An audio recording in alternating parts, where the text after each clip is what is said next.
Welcome into ATL Day Ones with Jarvis and Tenitra. Coming up on today's show, Arthur Smith, Ryan Nielsen. Which group will get off to the best start? And there is an uptick in Major League Baseball that is actually starting right here in the A with Michael Harris II. And last but not least, and for the culture, who's your top 4 athletes of all time in the city of Atlanta? We'll be talking about it. It's ATL Day Ones. Let's go. This is ATL Day Ones, part of Locked On Sports Atlanta. And it starts now.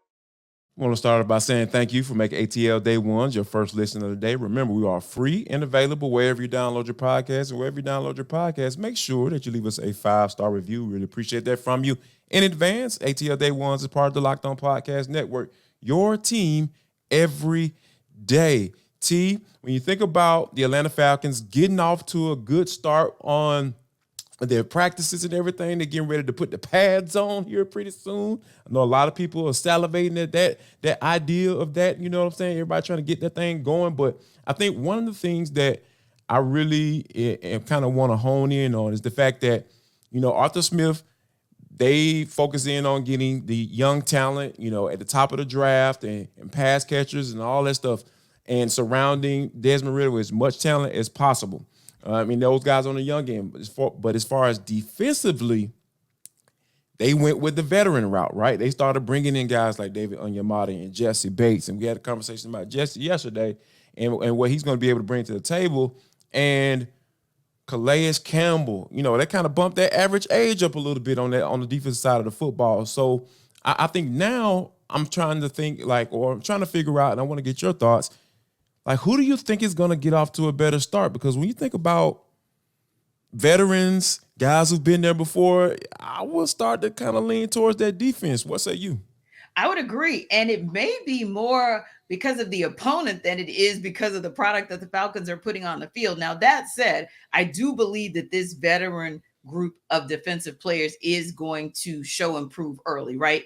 It's interesting because, of course, listening to some of the comments even yesterday, like Richie Grant is salivating at the opportunity to play opposite Jesse Bates III. He really believes that he made an uptick last year. And I would agree with him. He had an uptick in his performance last year, and he believes that he is literally going to just take it next level just because of the guy who's lining up on the other side of the field. So I say that to say, you look at those veterans that are going to up the game of some of the younger players in the defensive core, then you look at the competition that the Falcons are going to go up against. I would put the defensive front as well as the secondary of the Falcons up against a young Bryce Young any day and expect the Falcons to dominate. Not because I think that Bryce Young is a bad player. Obviously, he's not. Frank Wright named him outright QB1 after the first day of training camp on Wednesday in Carolina. Yeah. But it's the fact that he's young, right? And they're also going to have, I believe they have Miles Sanders on their roster now at running back. And so you also have a running back core that's trying to gel with the offensive line and really trying to understand who they have up front. So I believe that the Falcons can win the battle in the trenches there. I believe they can win the battle in the trenches against the Packers as well. And I would put them up against the offensive line of Detroit as well and expect. And I'm not saying that it's going to be 3-0, although it could. They could literally start the season that way. But if we look at the season, if we look at the season kind of in, quarters, if you will, like old Dan Quinn used to do. If we look at the schedule in quarters, to me, the first time they really get tested is against Jacksonville. That's the first time they get tested. And I believe by then, the good thing is that same defensive front that I'm talking about, that same secondary will have been tested 3 times to be better prepared for whatever Trevor Lawrence and company bring to the table. Yeah, I'm wholeheartedly with you because here's the thing. Like a lot of times when you talking about training camp and getting started, like we've been hearing the rumblings and everything have been going on out there. As far as Desmond Ridder throwing interceptions and all that stuff, Yeah, and that was overthrowing guys interesting. in the deep ball and everything like that. So it takes time for offense to get some type of rhythm, right? Like that. That is a real thing. There's no secret. It's no secret that Desmond Ridder and Drake London had some chemistry last year. You know why? Because they had from the time they had to report, rookies had to report, those guys were together. They were working together, talking, having conversations, like stemming up each other. Okay, here's what I like. Here's how I like my balls. You know what I'm saying? Pause. Those are some of the things that are and vital in order for that quarterback to wide receiver to have a good relationship. And then when you factor in Kyle Pitts never catching a pass in the game from Desmond Ridder, those are some of the things that you're going to have to get on. And it's hard to kind of get that chemistry going. True enough, you put in the work and practice and all that stuff, but it's different when real balls start to flying and the real thing as far as preseason games and all that stuff. They're going to need some of that work. And I wouldn't be surprised if Desmond Ridder gets a little bit more work than we actually think that he's going to get, if you're talking about your QB1. So Yeah. I think it's going to take some time for that offense to kind of get rolling. And also because, given how, guys just come together on defense and they simplify as much as they possibly can when it comes to implementing a certain system. And those guys just get in there and just, hey, I want you to just get in here and just go play. Go rush the quarterback, on third and long. Those are some of the things that you can do, while you get all of the other fine intricacies of your defense. But offensively, it takes time to get that chemistry going. So that's why I feel like the defense is going to get off to the good start. But how long do you think it's going to take for Kyle Pitts and Desmond Ridder to get into some good chemistry, though, T? I say a couple games, and I do think you're right. I think we're going to see Desmond Ridder and even Kyle Pitts a little bit more than maybe anticipated in preseason, or maybe a little bit more than you would have normally seen a QB1 in the preseason, because you only had 4 times to see him last year at the end of the regular season. And also Kyle Pitts is just now coming back. So they've got to start developing a rhythm somewhere. But I love what Drake London said as far as not just the work that Desmond Ridder did with him in the offseason, but really with everyone in the receiving room that includes. Yes. And so we say that now because we know positionless football is really what the Falcons are talking about. So that said, maybe a couple of games, maybe first or second game or whatever, I'm sure he's going to go and lean on his comfort zone, the whole 9 to 5 concept. I'm sure we're going to see that connection a little bit more often than not, just to get Desmond Ridder comfortable as far as his progressions. But honestly, I do think that, once he's secured, that's your first progression, he's going to quickly move into knowing how to get to his second and third progressions if KP is actually that second or that third option. But I also think that by 1 or 2 games, maybe that third game in, Kyle Pitts will also have his legs back under him. And I think that's where we're really going to see the chemistry kind of flow, assuming that we're going to see Kyle Pitts week 1. Oh, yes. And speaking of Drake London, though, T, like I think that, it was kind of a little interesting yesterday. There was a little one-on-one situation going out on the field, and I got Clark Phillips kind of showed up Drake London. And, there's a little history behind this because Yes. I'll never forget Drake London's facial expression. That's why a lot of times it's really good to be just face-to-face with these guys when you asking these type of questions. Because when he was asked about Clark Phillips and that whole quote-unquote rivalry, his eyes almost got stuck, T, because he rolled him so hard. So it's these guys have a lot of history. And Clark Phillips strikes me as a guy who don't mind talking a little trash. So, Clark Phillips got the best of him yesterday, T. I think this is going to be a nice little rivalry as training camp continues, especially once they get the pads on. Yeah, and I like it because the whole goal is, as Grady Jarrett said just yesterday, for iron to sharpen iron, right? Indeed. And if Clark Phillips III is going to be someone who kind of gets an ire from Drake London, then that's good. That's good. Yeah. Because feel like in your head that you're going up against the best. Yeah, Clark Phillips III is a rookie. We get it. But in your mind, you feel like he might be one of the best you saw back in your Pac-12 days. Obviously, you're triggered. So, Yes, of course. yeah. So I like it because I think it's something actually that Jake Matthews said as well. He was talking to our guys, I think Andy and Randy. Actually, I take that back. He was talking to the morning shift over at 92.9, and he was saying how, he's excited when he sees those veterans that he's seen before, like a Lorenzo Carter. He feels like lining up against those guys makes him better. It helps him to be prepared for the guys who play at the highest level. So yeah, I absolutely like it. I think it can be nothing but an advantage. And I would say for me, when I'm hearing those things, and of course I'll be out there soon myself to see it firsthand, but when I'm hearing those things, I feel like as Arthur Smith has progressed, is now his third year, we're seeing a more competitive spirit, because you can be that when you're talented and when your coach can kind of put that fire under you because he knows what you're capable of doing. So I like it for the competitive spirit that it is. And yes, all Falcons, Clark Phillips III, Drake London, and everybody choose violence every single time. We like to see it. Yeah, no doubt. Like, come on now. Like, what else is there to be said like that? Come on, people. This is the type of thing that competition breeds greatness. I hate to be all corny and all that stuff, but it's so true. It is so true. What else is true is the fact that, the Braves out here putting in work, not only on the field, but off the field as well. We'll talk about how Michael Harris is involved next. But first, got to let you know that this ATL Day Ones episode is brought to you by FanDuel Sportsbook. It is the number one sportsbook in America. Guess what, guys? This is the place to go to when you want to bet on Major League Baseball. You know how I know? Because they have a super duper deal just for you. All you got to do is drop $20.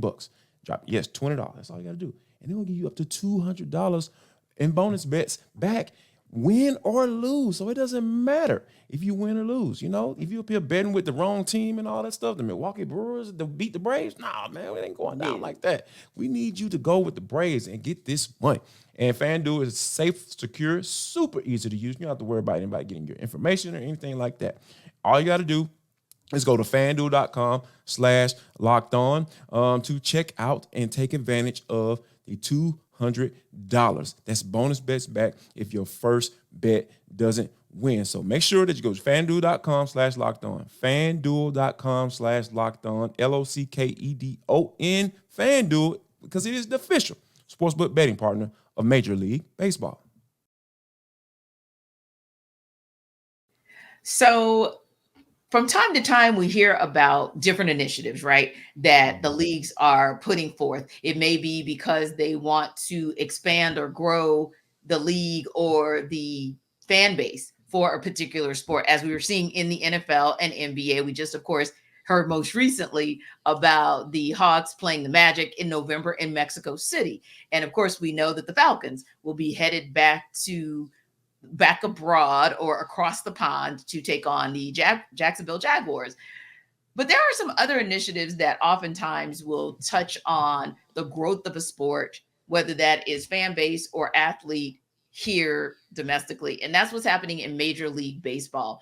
A lot of sports also talk about diversity and evolution, and it seems like MLB is really, really trying to embrace that. And a lot of it is starting right here. So we all know, of course, Kenyon Drake, the 7-year NFL veteran, played at Alabama, now plays with the Dolphins. And he's a guy who chose the football path, but his little brother actually chose a different path. Isaiah Drake decided, hey, in about 8th grade, he's kind of on the East Cobb 13U Astros when he was about 11, and he starts playing, and he's kind of good at baseball, and he figures, you know what, I might want to start taking this seriously. And that turned out to be a good look for not just him, but for so many other players. And what excited me about this article that you shared, Jarvis, was the fact that this is indicative of a wave of young African-American talent that's returning to Major League Baseball. And why do we say it that way? Because you do see players of color, but oftentimes those players of color are from the Caribbean, they're from South America, they're not actually African-American, meaning Black people of U.S. descent. So the game had really taken a hit over the last couple of decades, but the league is putting forth the possibility of a resurgence. And that starts with Tony Reagans. Of course, he was a GM with the Angels. He's now baseball's chief baseball development officer. And he said, quote, "You're starting to see that around the country, whether it be here in Florida, where the Hank Aaron Invitational Camp is taking place, or in Atlanta, Chicago, Detroit, or California, there's a steady uptick in participation." And Jarvis, you got to be excited when you know that 44 of the best players are going to be right here in Atlanta at Truist Park for the showcase game. And that a number of those players, I mentioned, of course, Isaiah Drake, but we're also talking about I'm going to call it a bloodline, if you will, that includes Ty Pete from Trinity Christian, Sharpsburg, just outside of Atlanta, Termarr Johnson, and of course, the one and only Michael Harris II, his interest started with one of the Hayward boys. So how exciting is it that we call this place Chocolate City, right? Oh, no. Chocolate City is starting the resurgence of African-American players into Major League Baseball. Yeah, like it's just dope. Like, because when you think about like the connections, right? Because Isaiah talked about how he was on the opposing team when Stockbridge High School retired Michael Harris's jersey. And he just sitting there, he was like, man, this dude, like, literally not too long, I think it was like 2 years out of high school, before they actually did it. So it was kind of like, oh man, this is crazy. Like, and it just goes to show you, T, like how big it is to see people in a sport that look like you. Like, that representation matters. It is so important. I even go back to when I was coming up and getting into sports and everything like that. Like I said, a lot of people don't know this, and I've talked about it on the show before. Yeah. Like, my first sport was baseball. Mm-hmm. Like, and that was my first love, like, literally. And we just talking about Fred McGriff, the crime dog. He was a big inspiration because guess why? Because he looked like me. He ended up being the same height as I ended up being. You know what I'm saying? So it's just so many things that kind of go into when you see guys that look like you out there playing. And for Isaiah Drake to be able to say, you know what?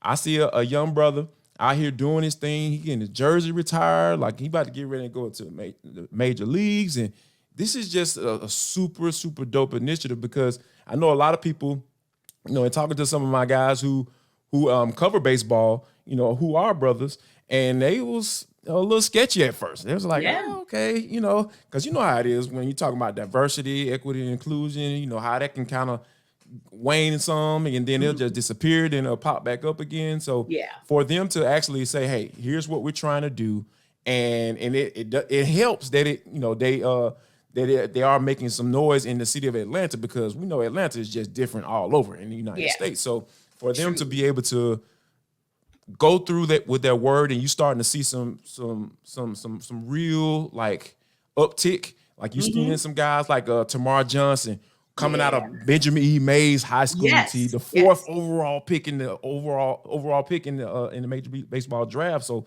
that's the type of stuff that you feel like when you hear the Major League Baseball say, "Hey, we want to make a difference. We want to get this back," because we're looking at just a little bit under 7% of players in major leagues are African American.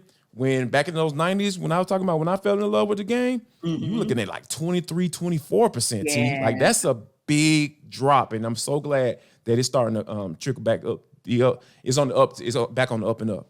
Right, and you mentioned how we're not talking about players just being in the majors or players who are just drafted, but we're talking about, like you said, players who are drafted high. The Twins took Omari Daniel, a shortstop from Smyrna. They took him in the 14th round, and then the Walker School, and he was there as well. But the outfielder Christian Jackson, they took him in the 19th round. Now, here's where that uptick comes, however. When you start looking at the first round of the past 10 drafts, that's where the numbers change a little bit, because although those are later rounds, when you look at it overall, 19% of the players selected in the first round, the last decade, they were Black and U.S. born. And not only that, Michael Harris II, of course, was the NL Rookie of the Year for 2022. But then you go back just 2 years, and Kyle Lewis and Devin Williams were also AL and NL Rookies of the Year, respectively, right? So when you think about the fact that that had not been done since 1984, when you're talking about Dwight Gooden, of course, with the Mets, and then another Mariner, right? Alvin Davis with Seattle, that's when that shows an uptick, because you're literally talking about a sweep in 2020. And then 2 years later, Michael Harris II gets that. And we talked about how difficult it is for an outfielder to be able to one-up a pitcher. And yet he outdueled his fellow Brave in Spencer Strider. So I think that's also positive as well. Like, not just that players are getting back into it, but when you start to see that quality there, and we know, Jarvis, because you played football in the state of Georgia, that this is a hotbed. It's considered a hotbed for football, right? Right. We witnessed it Wednesday when 77 teams came together for the first ever, at least to our knowledge, high school media day that was attended by all the teams that won titles in 2022 here in the state of Georgia. And Huddle came all the way from Texas to actually broadcast it. But we also say on this show all the time, don't sleep on this state as a hotbed for basketball. And now it's showing to be a hotbed for baseball. Absolutely. Wholeheartedly agree. And when you think about like the whole process of baseball, because you think like, guys want the notoriety, right? Isaiah was drawn to, his jersey being retired and all that stuff. Yep. Nowadays, teams are calling these players up. Like, it's no longer, hey, you got to go, once you drafted at 17, 18 years old, you got to play 6 years in the major leagues before you even get considered. Like, now we've seen it live and local here in Atlanta. If you ready, they're going to call you up, because Michael Harris didn't even play in AAA. He came straight from AA. So, they are, and then Spencer Strider coming up as well, like being drafted, 2 years, and then 2 years in, you getting that call up. You don't have to necessarily go out there and play 5 and 6 years and worry about contract issues as to why you're not coming up. If you're good enough, they're gonna call your butt up, and you're gonna get a chance to play. And I think that's the cool part. That's another draw as well, because like we know that, back in the day, just like, man, I gotta play how long before I start getting paid for real money? Exactly. And you make a great point about the fact that if you're good, they will find you. And another thing that Reagan said was the fact that a ton of these players, if they're not going straight to the majors, they're committed to D1 schools. Some are from HBCUs. We know that there was even an HBCU showcase that was recently broadcast on MLB Network. We think that's critical too. But going back to the point before we move on, not to minimize the impact that a Michael Harris II has as far as making sure that players see, not just is this a lucrative sport, but it's fun to play.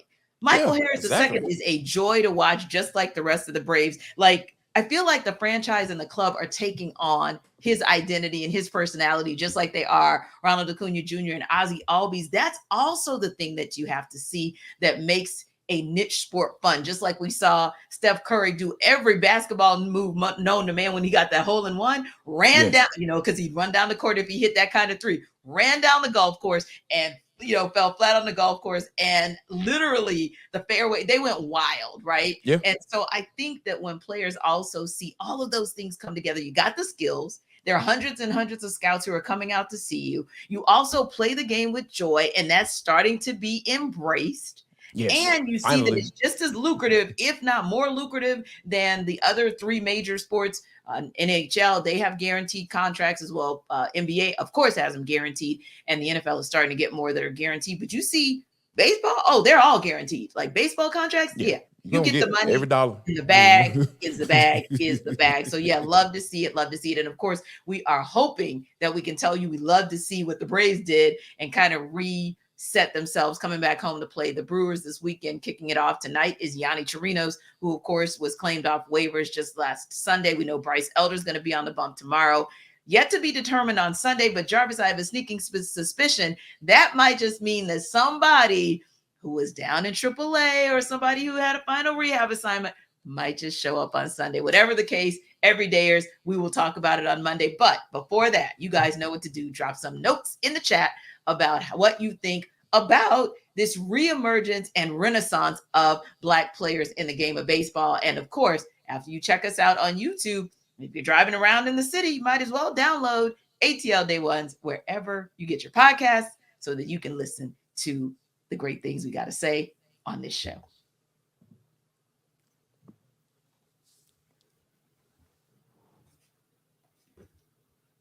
But T, this is For the Culture. It is the intersection between sports, entertainment, the culture, and sometimes whatever the hell we want to talk about. Because that's just how we get down on this show, T. Today is no different. When you think about like GOAT conversations, right? Yes. Like there's one conversation that I refuse to have until LeBron retires from the game of basketball with who's the best, right? Michael Jordan or LeBron James. I like LeBron James' career still going. So that's why I kind of like to stay out those conversations. But I want to kind of bring it home. Like this one was very interesting to me because, there was this article, that came out, that said that they gave their top 4 Atlanta athletes of all time, T. What do you think about this list? And if you want a chance to take some out, add, or just wholeheartedly agree, you feel free to do so. So we got Hank Aaron, Chipper Jones, Tom Glavine, and Dominique Wilson as the four Atlanta athletes, greatest athletes of all time. T, what are your thoughts? Wow. Yeah. So that one was very interesting because they did give us the caveat that they only included the major sports, right? So you couldn't Big Four. Right. So and you don't have a hockey team, so there's that. So you couldn't necessarily therefore bring Joseph Martinez into the conversation. That's just the fairest thing to say. The fact that we couldn't even consider him based on the Sporting News' criteria, right?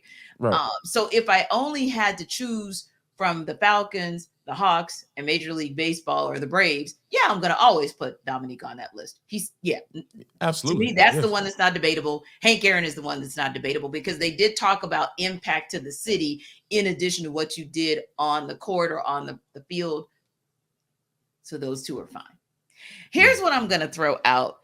And this is a tough one. Because, who wants to take Chipper Jones off a list? That's kind of tough. Yeah. I know where you're going. Yeah, that's where I'm on the struggle bus. Yeah. But if you're talking about GOATs, I have a real tough time whether you want to go the Matt Ryan route or you want to go the Michael Vick route. Ooh. Matt Ryan is a league MVP. Who is a borderline Hall of Famer, who definitely, we may not get in first ballot, but that guy's going to get a nod, and there's a good chance he's going to get in, especially because as you start getting Falcons in, then they get to lobby for other Falcons to get in. That's the way that the Pro Football Hall of Fame works. Right. That said, Michael Vick, I don't think anybody changed the culture and the trajectory of a city, a franchise, and a sport than Michael Vick. So if the criteria were as loose as what Sporting News said it was, I find it very difficult to keep either one of those guys off the GOAT mountain. Just saying. Yeah, because here's the thing, here's how I line it up, right? I would have to put Matt in. If we're talking about those other three, it's hard to argue against Chipper Jones, Neek, and Hank. We just leave those right there. We're not going to even move around with those. But when you're talking about, I will have to put Matt first. Here's why: because I feel like he's the best quarterback in franchise history. Let's be real. Yes. Period. Hands down. He is the best don't quarterback. Add Jarvis or me because we're not right. Exactly. That's if we're talking about going to go win a game, I'm putting Matt. I'm going with Matt. In his prime, I'm putting 2016 Matt up against any Falcons quarterback to have any guy who ever put on the Falcons uniform, hands down. So, but when you add that caveat when you add that caveat of impact on the city, and on and off the field, that is like a 1.5. I can't even say 1B because the effect that Vic had on this city. The man had his own shoe, T. Yes. When we're talking about how the national media treats Atlanta sports athletes, they always been disrespected. To Dominique not even being on the top 50 players of all time. What the crap is that? Hating, always hating on Matt Ryan and, whether or not they're going to make it to the playoffs. Man, he's just super duper successful. He's a really good quarterback. You know what I mean? So I think that, but when you have a guy like Vic kind of break through that, and get the national love and be on covers of Madden and have his own shoe and all this stuff, like several versions, not like one and done. Like he had a couple versions. One that was getting ready to get that to drop before he got, he went away, he went on vacation for a little while. But yeah, so that's the hard part for me, like that, not have any Falcons players on there. And like Tom, it was an amazing picture. No question. Like and my whole thing with that, if you're gonna put a picture in, like I will go with Greg Madison. I guess you ain't gonna go with Greg because Greg, he had like several. I think he had like 3 or 4 Cy Youngs in a row. Right. And isn't he the one that like Spencer Strider is chasing as far as the number of strikeouts in a year? He's chasing Greg Maddux, right? No. He's chasing John Smoke. I'm sorry, no, he's chasing Smoltzy. No, so that makes the point as well. So you even have Smoltzy out there who's doing something that Spencer Strider is now chasing. And like you said, Cy after Cy Young award for Greg Maddux. So I did think it was interesting that they chose Glavine. And going back to what you said, when you make the criteria, individual resumes, team success, and the final one was legacy within the sports landscape, that's where you start to that's where Michael Vick differentiates himself from everybody who's already on that mountain and anybody who could be on the mountain, because you have a whole generation. That dude changed the generation. We don't talk about, and don't get me wrong, love me some Randall Cunningham and don't think that he gets the respect for really being the pioneer of a two-way player, right? Mm-hmm. But if we talk about the player who changed the game, and open doors for guys who are playing. He's the reason why we're seeing Justin Fields and Jalen Hurts and all those guys. And think about who those players point to. Patrick Mahomes, Jalen Hurts, all of the players that you just mentioned, Josh Allen, they point to Michael Vick. So that's why I said it's really difficult for me, for Matt Ryan, for the reasons that you just mentioned, and for Michael Vick, for the reasons that we mentioned, to keep them, at least one of them has to be on one of the them has to be on there. Has to be. I think it would be disrespectful not to have a Falcon on that mountain. And if you're going to have a Falcon, then you should have one of those 2 Falcons, because nobody was a better player in franchise history than Matt Ryan, but nobody had more influence on not just the Falcons, but the city and the game than Michael Vick. So there you have it. But hey, everydayers, you know where to go, because we know you want to comments. Please comment. Yes.